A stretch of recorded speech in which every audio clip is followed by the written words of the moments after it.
Football from Yard, the People's Channel.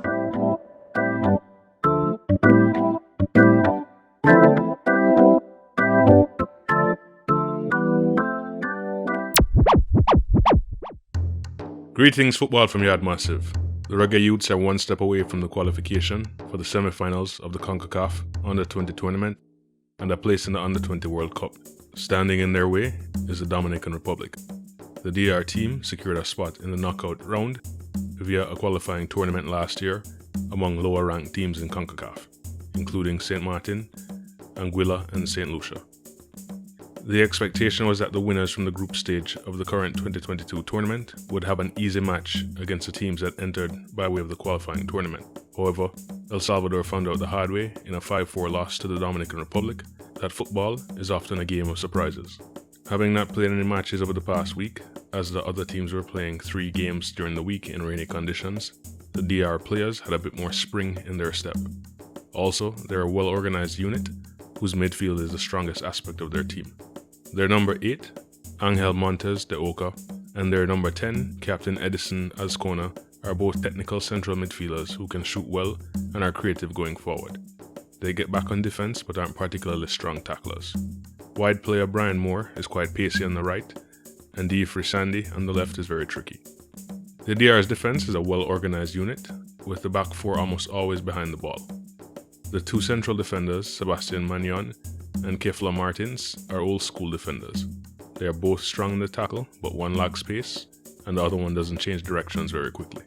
However, they do cover each other well. If Jamaica dribbles too much, it will be ineffective. But a couple swift dribbles, combined with a quick pass to release the forward into the channels, will generate ample opportunities on goal. Although their defenders are competent passers, they are much less productive under pressure, particularly if the ball is on their weaker foot. The other vulnerable area of the DR defense is their left flank.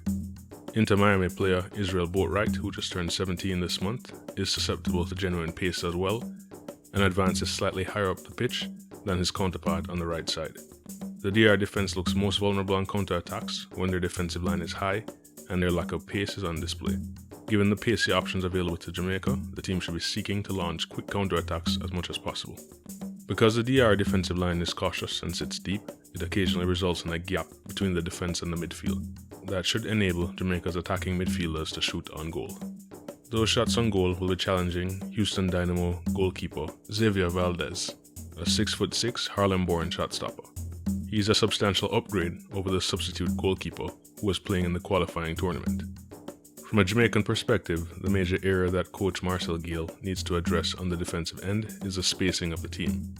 The wide defenders in Jamaica's 3-man central defense, the wing-back and the midfielders haven't correctly figured out their assignments when the opposition pushes numbers forward onto one side of the field. Despite having a numerical advantage, it is often negated by some of our players clustering among each other, leaving a wide player to cover multiple opponents on the flank, and then ball watching in the box. There are opportunities for improvement with the coaching staff, and certainly some of their choices to date can be questioned. But for the players, the major improvement will have to be from within. Increased concentration on the defensive end will dramatically improve their ability to restrict the opponent from getting shots off on goalkeeper Boyce-Clarke. Similar strides can be made on the attacking end by simplifying the game. Passing quickly and moving off the ball will improve the team's impact and will reduce the need for individual brilliance. The last ingredients will be just the will to win. In the knockout tournaments, the fighters tend to shine, and by now, the coaching staff should have a good idea of who those people are, and hopefully they are at their sharpest on game day. Respect for joining once more. Linkage next time.